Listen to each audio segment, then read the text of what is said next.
The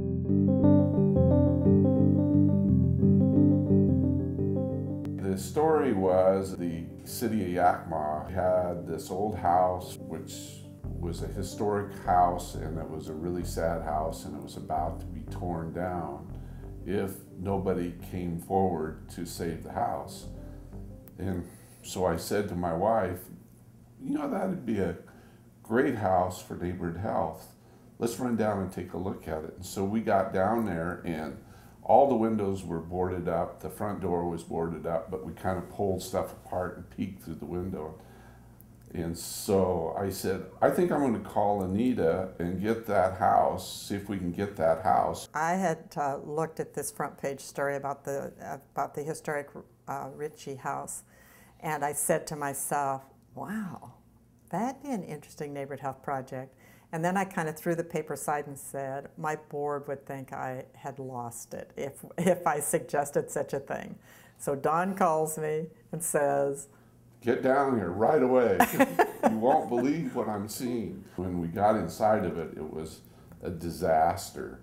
And in fact, we crawled up into the attic, which is now the 3rd floor, and pigeons had been roosting up there for 100 years, and there was 100 years of pigeon droppings in the ceiling. It was ultimately 2 tons. And it was like 4 or 5 inches deep. And we secured a loan, and we moved the house over here and positioned it on the grounds, and then we totally remodeled the house.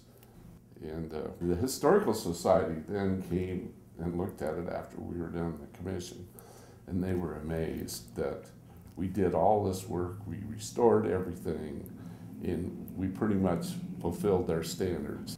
And it's really turned out to be a huge community attraction. And people who would never, ever, ever visit a community health center or come into our neighborhood are attracted here, and they're so pleased.